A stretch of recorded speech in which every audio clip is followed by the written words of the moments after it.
What's up, everybody? Welcome to Fireplace Friday. I'm your host, Jeremy, with Fluesbrothers Chimney Service here at Fluesbrothers World Headquarters.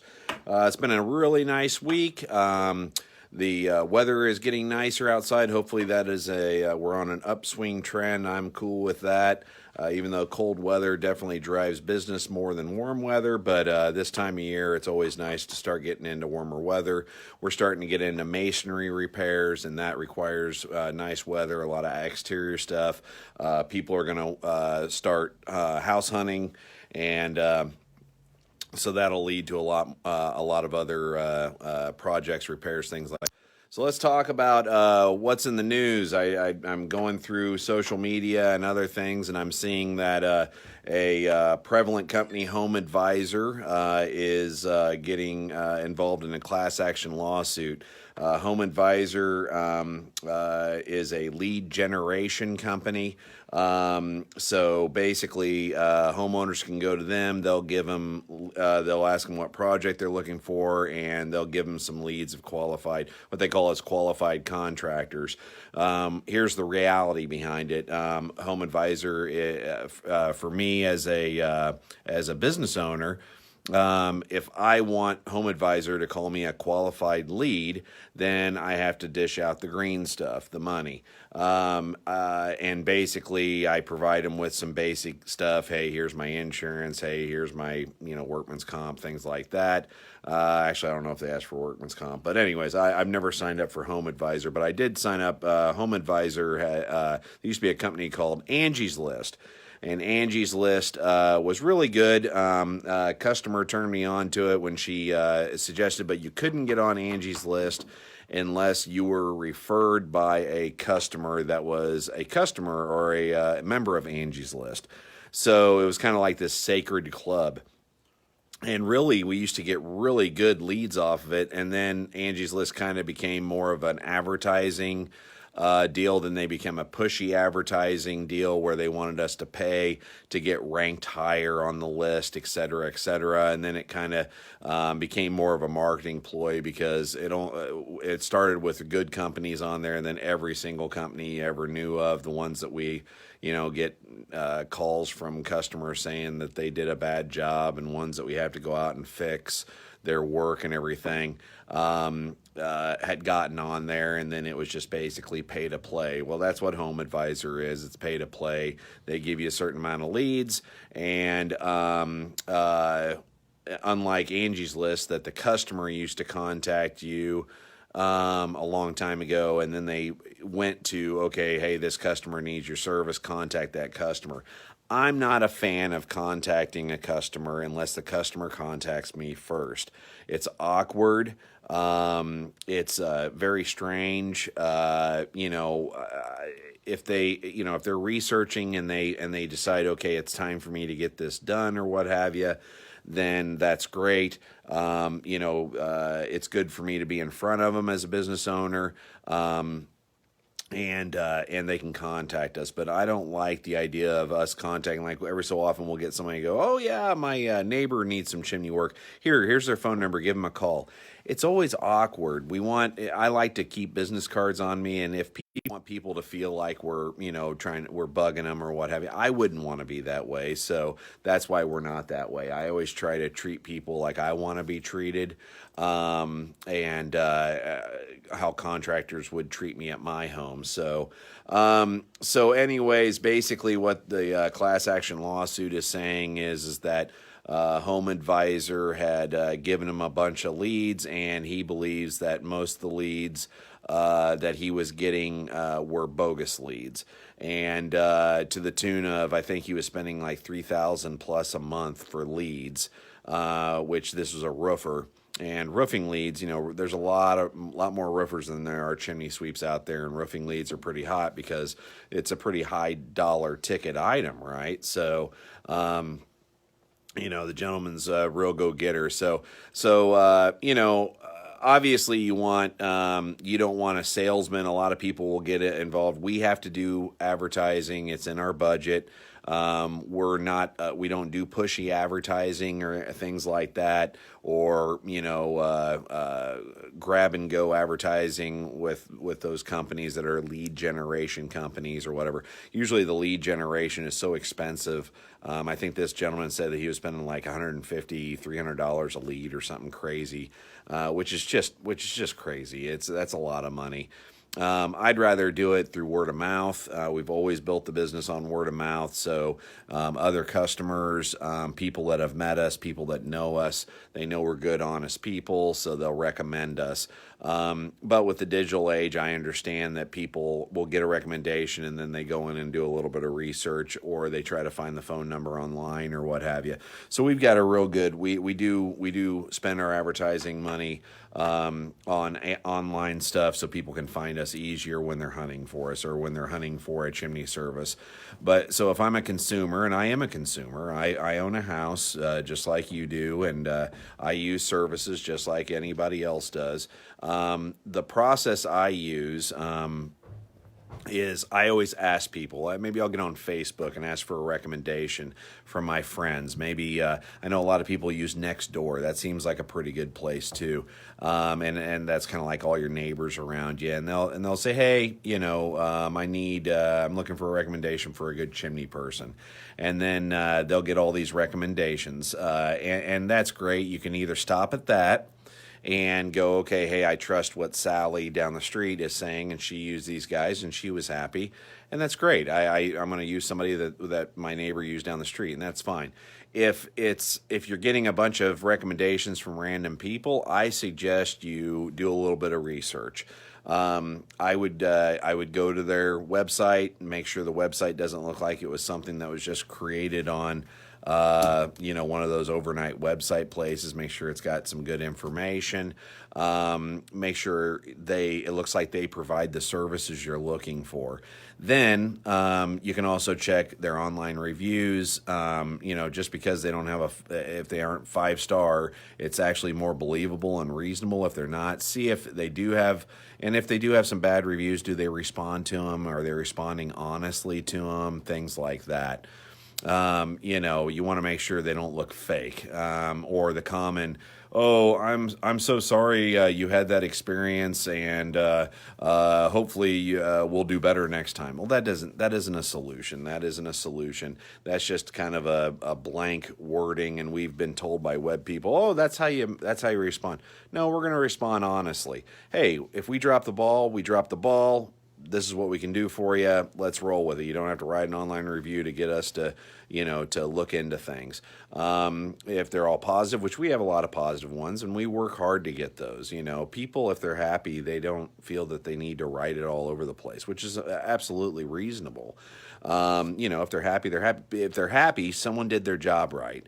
And that's how you should be at the end of a service. So, but when people are nice enough to write us reviews, the tech that gets the review gets a time off slip, which is a positive thing. They can get off a little early and go spend more time with their family. They can take a little extra vacation time, what have you. So the people that are doing good by giving us a good review, they're also doing a good thing by the person that did the good job for them to get that review. And so everybody wins. The customer wins. You're doing a good thing for other humans. They got good service, everything else. So that's the nice thing. But you always want to thumb through them all and look at the goods, the bads, the uglies, and everything, and then determine. So then we're at the point of, okay, we've done our research, we've chosen this person. Let's go ahead, or maybe we've chosen several that we haven't. Let's call them. When you call them, do you get a professional person that answers the phone? Do they answer the phone chipper? Are they helpful? Do they know their pricing so you know what you're getting into up front? Obviously, people can't just come out to your home for free, and you want to be skeptical if someone's just willing to come out to your house for free, because they're probably going to try to play the upsell game. We don't like to play the upsell game. We give you flat upfront pricing. And when it comes to our quotes and everything, a lot of people will say, well, I know I need some work done. Hey, the last quote I got was we needed some scaffold built for a big project. It's a house that's on the side of a cliff, and we're not going to set scaffold for that. We're going to hire a professional scaffolding company. So I got one of the bigger scaffolding companies in town to meet me out there. Took the time to meet him out there and everything, and said, hey, this is Wednesday. I'll have you a quote on Friday, no problem. So of course I'm ready to rock and roll. Friday comes and goes, no quote. So I made a note. Okay, I'm going to give him a call Tuesday if I don't have that quote, and that's okay. I don't want to bug on Monday. Mondays are very busy. Well, Tuesday comes, and towards the end of the day, I still don't have a quote, so I'm ready to call, and then the quote shows up. So the quote was basically, if you count the weekend, 4 days late. And that's aggravating. I took the time to meet him out there. He took the time to meet me out there. We're all both in it. But they didn't deliver right off the bat. They didn't deliver on what they said they would do. So do I want to hire that company? Probably not, because if they can't do that within the time they promised me, they probably won't. They probably won't at all. Now, I do understand things happen sometimes. Things happen sometimes where something gets put behind. We had an instance where we had ordered a unit and it didn't come in enough time for when we had the customer scheduled, so we've still got a few things set up over there. That happens. But when it comes to something, like a bid or an estimate or whatever, that needs to be on time. And it's more something in our hands than something out of our hands, where something gets back ordered or what have you. But we still got as much done as we could. So so that's a big thing with us, is making sure you get all your paperwork and your estimates on time. But then again, we also want to, if you're going to do something, let's roll with it and get it on the schedule and get it. So we try to stay very in sync with everything. Okay, hey, we're going to set an appointment with a 2-hour arrival window. We're going to call you 30 minutes out. We're going to show up. We're going to have good employees that are knowledgeable, certified. They are in lettered trucks. They're going to call you 30 minutes out, so you don't have to waste your whole day waiting on us. We're going to lay down tarps in your home. We're going to take good care of things.